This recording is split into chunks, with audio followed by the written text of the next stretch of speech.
Hey everyone, it's TCS and welcome back to another episode of DDLC, a brand new day. Monica. Just Monica. It's not just Monica, everyone. It's not just Monica anymore. It's just all of them. All of us. And you have to admit, I don't even think this is a horror game anymore, but I don't know. Still, this is really eventful, but whatever. Are you ready? I'm waiting! What should I do? Cupcakes are life. I'm gonna freaking save here. Cupcakes are life. Awesome, before I can finish, Natsuki yanks me out of the room. Whoa! Let's go, dummy! I hold Natsuki's hand and continue following her without saying a word. Natsuki stops me. Let's go here. Here? Really? Bend up at the roof. I didn't know he had a roof. Well, I wasn't expecting this. This is custom made. Whoever's behind his development of a mod, he has some pretty slick skills. Shout out to the mod developer. Good lord, man, you are freaking awesome at making stuff like this. You can see everything. I can write a book about all the things you don't know. Smartass. Haha, I get it. So why are we up here? Well, I wanted to thank you for what you gave me in the morning. I didn't want to thank you in front of everyone.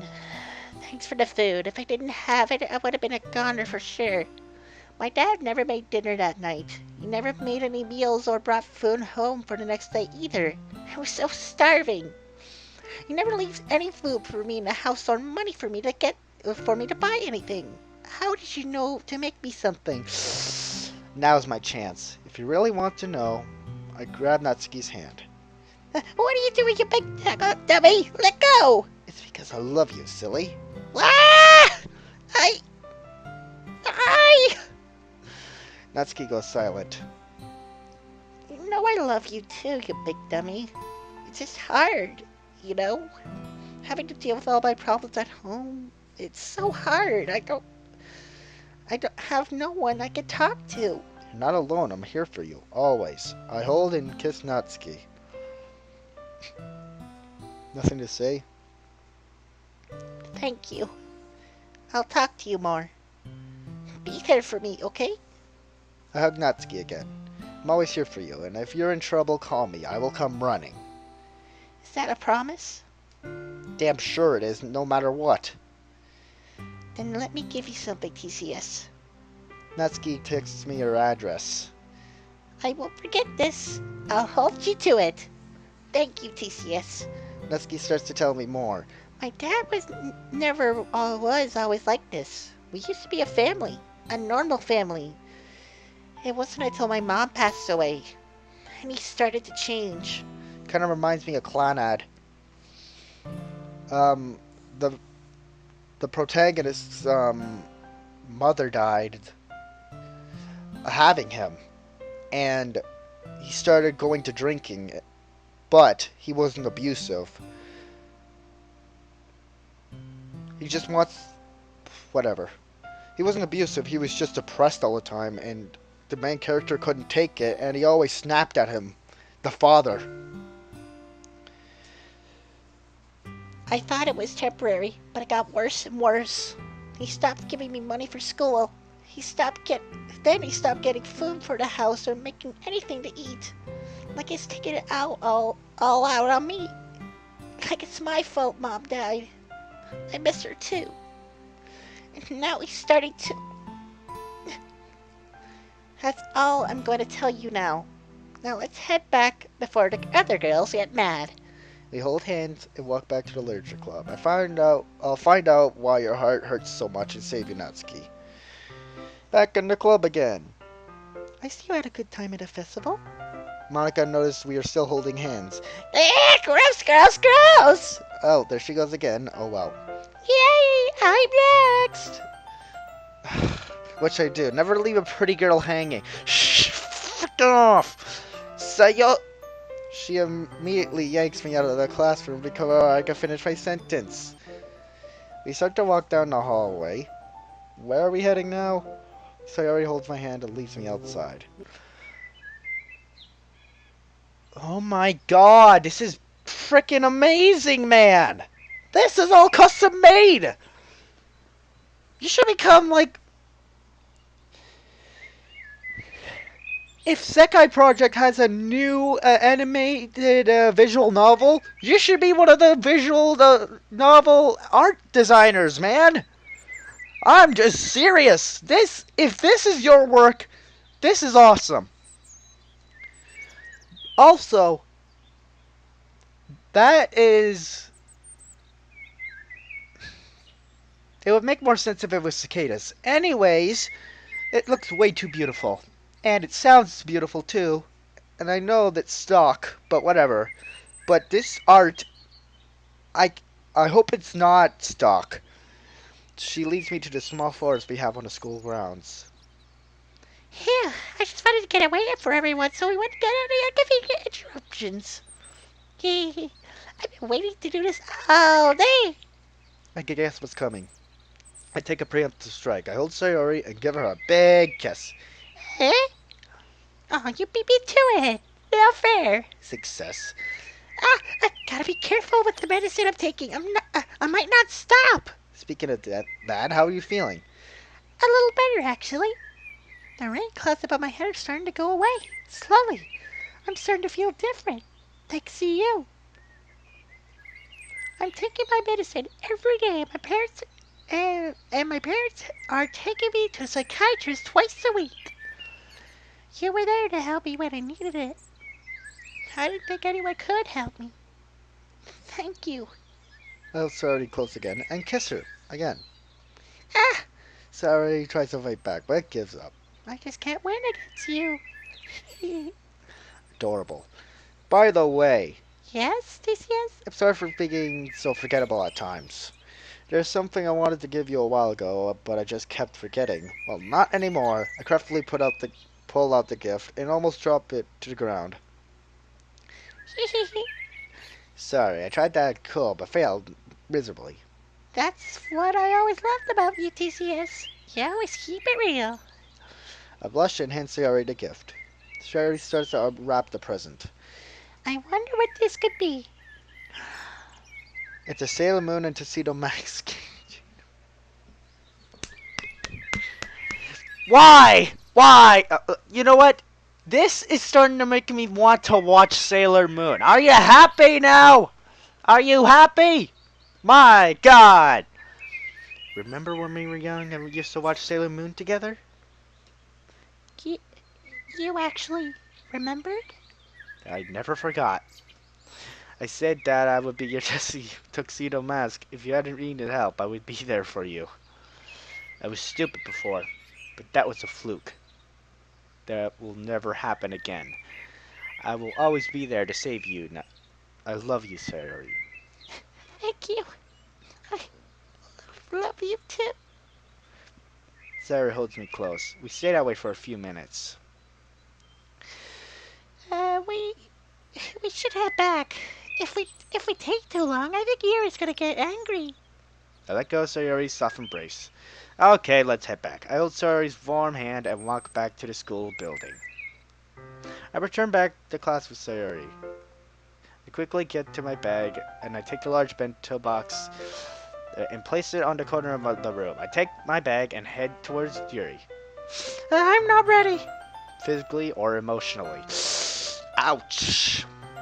What should I do?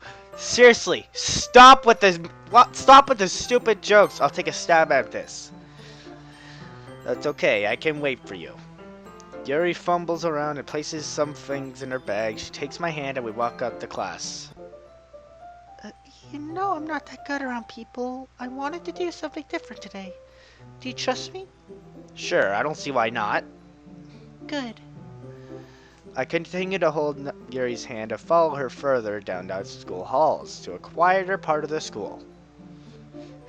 Here we are. She proceeds to open a classroom door and leads me inside. This is another... Wait. If this is custom made, then my God. But it isn't. Wait, it is? I never seen this before. Oh my god! I don't even know anymore. It's too much. Even for me. I just wanted us to have some alone time from everyone else, so I can have you all to myself. Did you happen to bring your book? Uh-oh. I actually forgot it at home. It's okay, I brought my copy with me. We can read it together. Yuri pulls out her copy of Portrait of Markov. Alright, let's read it together, but before that, can you tell me where you got these books from? I can't remember for sure. Was it a bookstore or was it a nice man who handed it to me? I can't remember for sure. Oh no. You said you've read this before, but can you tell me a little bit about it? Well, basically it's about this religious camp that's turned into a human experiment prison. Chihuahua. It's basically SCP Containment Breach. And I'm pretty sure a manga would love that. Shout out to a manga. Yeah, that's right, Mike. I'm shout-outing to your You can blurt that out if you really want to. And the people trapped in there have this trait that turns them into killer machines so far, not lust for blood. But the facility gets even worse, and it starts selectively breeding people by cutting off their limbs and fixing it too. That might be a little bit too big of a spoiler. But anyway, I'm really into it. The book, I mean. Not the actual thing about the limbs. It's kind of dark, isn't it? Dark, right? Oh, she's pissed now. Are you a fan of that? Are you not a fan of that sort of thing, TCS? No, it's not that, really. I could definitely enjoy these kinds of stories, so don't worry at me. I hope so. This is quite extreme. I gotta fix this. It's just that this kind of story... It's the kind of story that challenges you to look at life at a strange new perspective. When horrible things happen, it's not just because someone wants to be evil, but because the world is full of horrible people, and we're all worthless anyway. Where have I seen this before? Then suddenly... She pauses and stares at me. I'm rambling, aren't I? Not again. I'm sorry. Hey, don't worry about it. Who cares about that little brat anyway? She wouldn't matter. It wouldn't matter if she killed herself. Eye popper. I haven't lost interest or anything. Actually, it just gained me a deeper interest in you. Well, I guess it's alright then. But I feel like I should let you know that I have this problem. When I let things like books and writing fill my thoughts, I feel like it's so real to me. I gotta save her. I hesitantly sit next to Yuri. Yuri places the book down next to a combined set of desks. We get in the same position as we were reading last time. Yuri gets even closer to me. I can feel her heart beating ever so stronger. This is very intense. I can feel the warmth of Yuri's breath around me. Are you ready? Yeah.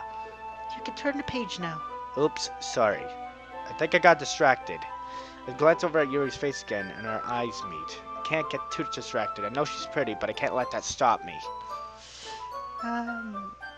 That's okay. You're not too used to reading. You're not as used to reading, right? I don't mind being patient if it takes you a bit longer. Actually, I'm pretty good at reading. I'm not good with distractions. Well, thanks you for being patient with me. Yeah, thanks. I could tell the man's nervous. We continue reading. My concern grows deeper. The girl in the story is very similar to Yuri, in a scary way, like parts of this book are about her.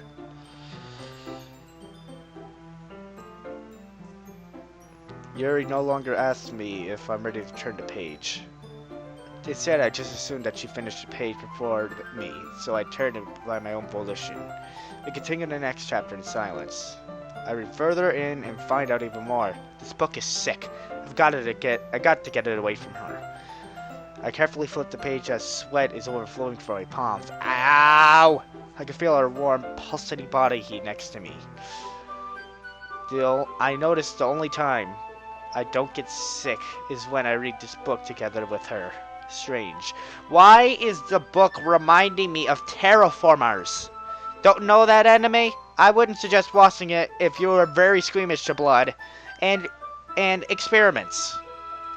It got dubbed recently by some talented actors and actresses.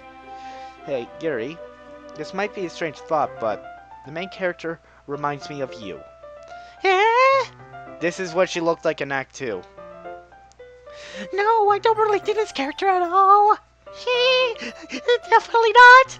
Really? I was just thinking that the way she second guesses things that she says and all that. That's what you were talking about.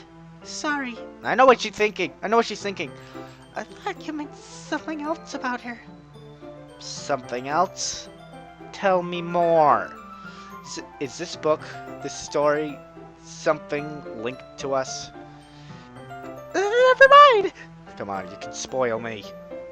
We didn't even get that far yet. So I don't know why that came into my head. Ah! Does that girl cut herself too? Does she want to be exactly like that girl who cuts herself? Yuri, are you feeling alright? Yuri's been very fidgety ever since we started reading.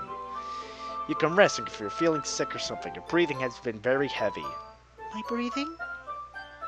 Yuri puts her hands on her chest as if to feel her heartbeat. I didn't even notice. Anyway, I'm fine. But let's just stop for a few minutes. Alright, don't push yourself. I try to touch her arm. She pulls away hesitantly. I think we all know why he did that. Right there. She pulls away. That was close. By the way, I wrote a poem especially for you, and I wanted to give it only to you, right now. Oh no. Oh no. Do you like it? I wrote it for you. In that case, you couldn't tell the poem is about us. More importantly, I endowed it in my sin. Why does it seem more normal instead of disturbing? I mean, that was a weird moment, but it didn't get all red or anything. See? Aren't I the most thoughtful person in the club? Whoa, did not see that coming. Wow, I can say that is quite unique, Yuri. Are you sure I can keep it? She's a keeper. Anything for you. Anything! And now we're finally alone together. Well, Monica wasn't wrong. Something bad is gonna happen. There's the familiarness.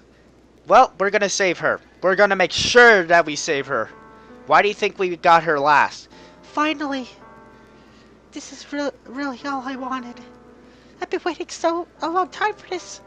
The whole day. Just the two of us. Isn't it wonderful?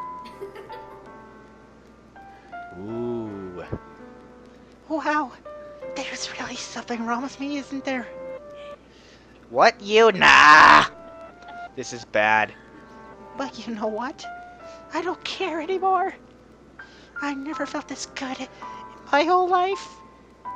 Just being with you is a far greater pleasure than anything I could ever imagine. I'm addicted to you. I'm flattered. It's like I'm going to die if I'm not breathing the same air as you. Doesn't it feel nice to have someone to care about you so much? Yeah, sure. He didn't talk in Act 2 when she was saying this stuff. So, the only thing he said is like, sure, I don't care. Yeah, I remember that. Just someone who wants to revolve their entire life around you. I don't mind that. But if it feels so good, then why does it feel feel more and more like something horrible is going to happen? I'm not going to let that happen. Maybe that's why I tried stopping myself at first, but the feeling is too strong now. I don't care anymore, TCS! I have to tell you! I'm madly in love with you! I'm actually happy to hear that. Feels like every inch of my body, every drop of blood in me is screaming your name. Now that is metal! That is! It's like the Metalocalypse all over again. Very gory show on Adult Swim. I don't care what the consequences are anymore. I don't care if anyone is listening. Please, TCS. See how she didn't mention Monica? Please, TCS. Just know how much I love you. I love you so much. that. I even touched myself with the pen I stole from you. So that's what happened to my pen. Yep. I just want to pull your skin open and crawl inside you. Okay, that's going a little too far. I want you all to myself, and I'll only be yours. Doesn't that sound perfect? Tell me, TCS. Tell me you want to be my lover. Imagine if images of Spice Girls pop song pops into my. Oh, but if you want to be my lover. What a joke, man. Come on. Even though seems dark, it's actually very comical. Don't you agree, Mike? Come on. We're saving her. We're saving our ass. Do you accept my confession? Reading is fun for mentals. I see Yuri pull out a knife and place it towards her chest. I immediately take the portrait of Markov and smash it across Yuri's forehead. Yuri is now cold on the floor. That was for the hallway. Now we're even. Check on Yuri. Good. She's still breathing. I hope I didn't give her a minor case of serious brain damage. I check her and take away the extremely large knife and place it in my bag. Yikes, but fancy nonetheless. I gotta find out where she buys these at. I place the portrait of Markov into my bag as well. Throw it out the window! She's still out cold. I got to be quick.